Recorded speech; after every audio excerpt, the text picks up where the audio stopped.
Hi, my name is Lindsay Howe, and I'm going to be giving an overview of autism spectrum disorder, as well as the exercise, contraindications, and specifics for exercise testing in this population. Autism spectrum disorder is an umbrella term that was created by the DSM-5 in 2013.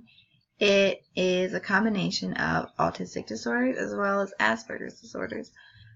Autism spectrum disorder is a neurodevelopmental disability that affects how the brain functions. It leads to variances in how an individual perceives and socializes within its environment. Autism spectrum disorder is a chronic disability that begins during infancy and lasts the entire lifespan. Medical professionals will recommend that you look for common signs and symptoms during your infant's growth and development, for it is found very important that if the sooner you seek help for your child's development or delays in development, the better chance it will have of not falling behind in later developmental landmarks. So, these are some signs that you would look for in your infant. These are very important, such as not responding to sounds, voices, or names, poor eye contact, or no social smiling. These are signs of autism in older adults or also adolescents. So they could have poor speech or lack of speech, which some people with autism spectrum disorder are nonverbal. They could also have inappropriate laughter or crying, or inappropriate playing with toys. As you can see over here, this child is playing with a car upside down, which he perceives as normal in his personal preferences. And this is a really fun slide that I hope you can come back to later if you have time.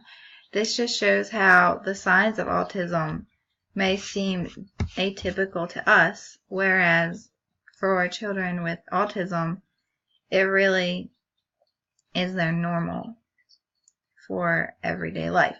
So, for instance, this over here, we would see difficulty dealing with changes in routine, whereas they just want the world to make sense. So,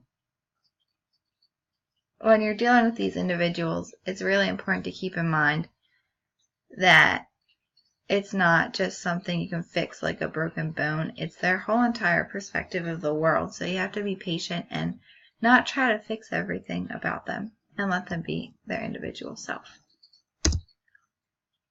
So this leads us to who diagnoses autism spectrum disorder, which is a pediatrician.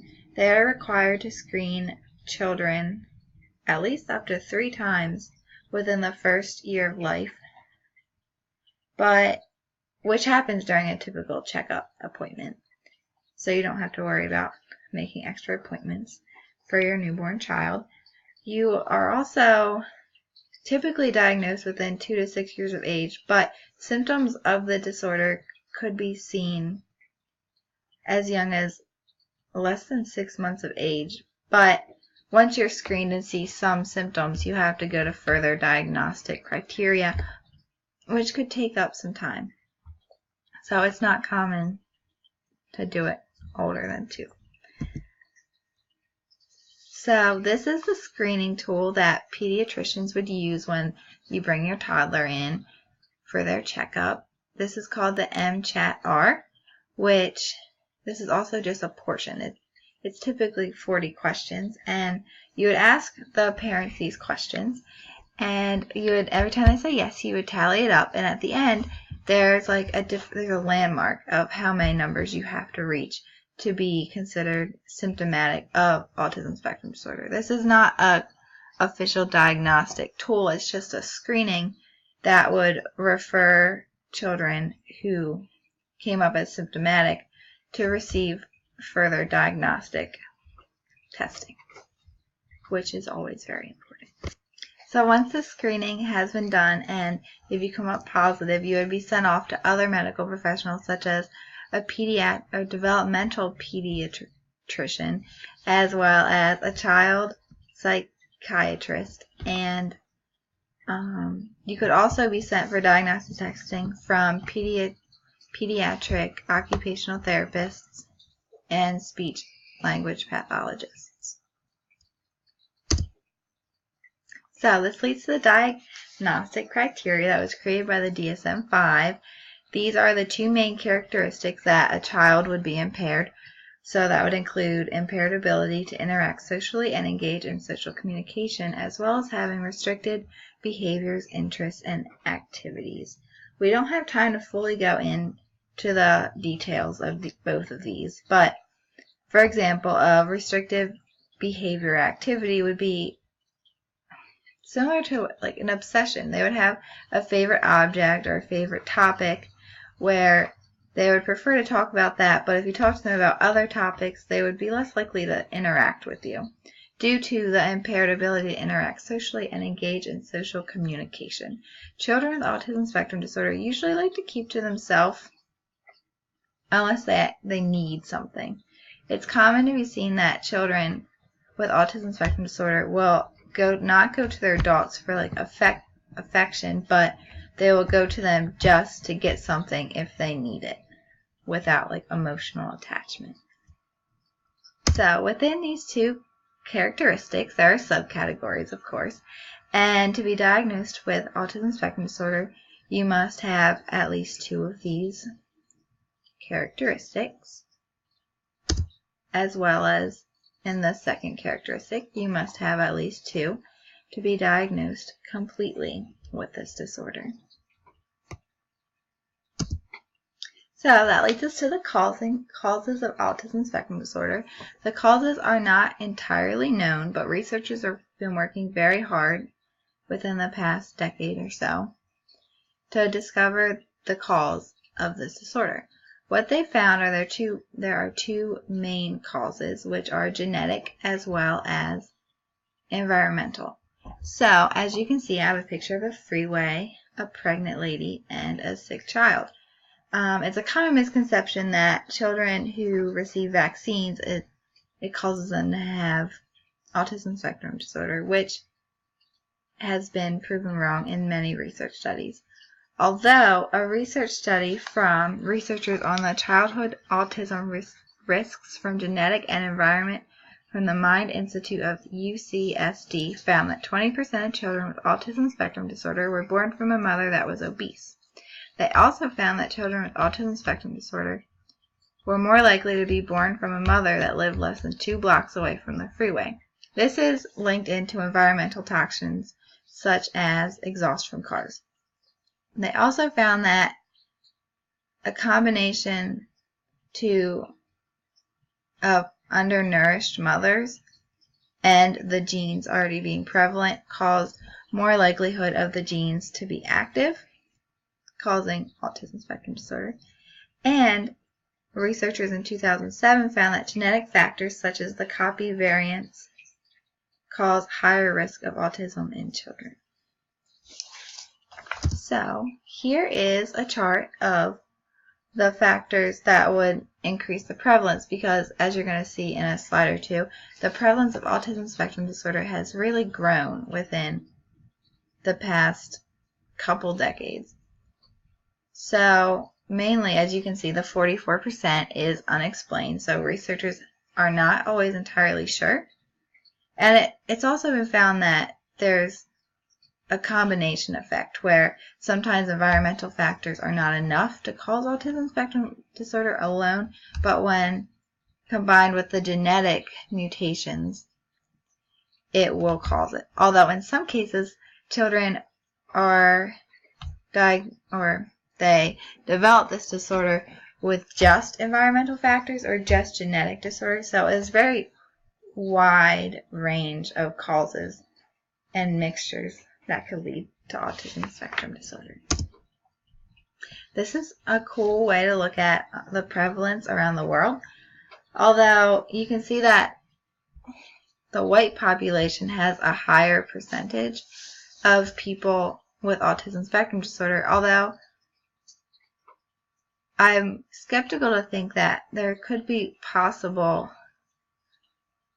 reasons that it could not in reality be higher in the white population, because if you think about in Somali and the Hispanic communities, I don't know if they're as hyper focused on developing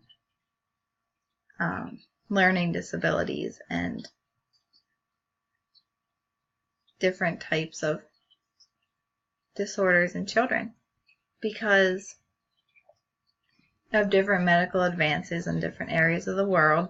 Although I'm sure that in the best, the capitals of all the countries, even the third world countries, they will have technology to find these disorders, but they may not be as concerned with these. So I feel like the prevalence could be higher in many of these areas. So as you can see, the prevalence of autism spectrum disorder has really increased over the past 40 years. So, which is crazy to think that we started out with almost 1% of people, or 1 per 1,000 people, having autism spectrum disorder compared to 20 in 2013. This is also important to think about that the prevalence is getting higher, but also the prevalence of people going to college and graduating high school is getting higher. So I feel like back in the 30s even, that my grandmother didn't go to school after the 8th grade, so I don't feel like they would notice a learning disability or have as high as expectations back then as they do now with the new technology and medical information. There's a lot more to keep up with, which could just cause that to occur. So the management and treatment is not the most easy to go over because autism spectrum disorder, it's it has comorbidities, but they're not completely connected to the neurological developmental delays that are in the children. It's more, the antipsychotic medications could be, that would be for behavioral health or aggressive behavior. But the anti-seizure medications and digestive medications, they've been seen in high rates in people with autism spectrum disorder, but they could not be directly connected to the disorder itself. So my case study is going to be a young boy that's 12 years old. He has a BMI of 19, which is good. He has good cholesterol. He has healthy blood pressure, good glucose, but he has a high resting heart rate. You're going to see that through his medications. He does take a stimulant, which would increase his heart rate, and his digestive medications don't really have much effect on his ability to exercise either. So he also has no medical family history of any contraindications to exercising, such as cardiovascular disease and diabetes. What is good also is that he's moderately active, so he gets over 3 hours of exercise 3 times a day. And so I don't see any huge red flags for creating exercise prescriptions besides the communication skills and nonverbal tendencies in autism spectrum disorder. You should always make sure that your patient is able to communicate with you if there is pain. And it's important to monitor the status of your client because it's common for clients with autism spectrum disorder to be insensitive or insensitive to excessive heat, pain, or discomfort. So you want to make sure you keep it fun, keep it sensory safe so you don't overwhelm them. If they get overwhelmed by loud noises, you would want them to go to a quiet room. Make it familiar so they are more likely to succeed and not be nervous. And make sure it's safe. So if you have a lower functioning client, you want to make sure that they are not in any danger. So my principles would be a minimum of 3 days a week for aerobic for 40 to 60 minutes, but that can be accumulated throughout the day. It could be moderate to vigorous intensity. Resistance training would be 1 to 2 days a week. And flexibility and neuromuscular training is always important for 1 to 2 days a week, 60 minutes a session. It could be good to add in some yoga if you have a child who gets overstimulated. And that would be very good.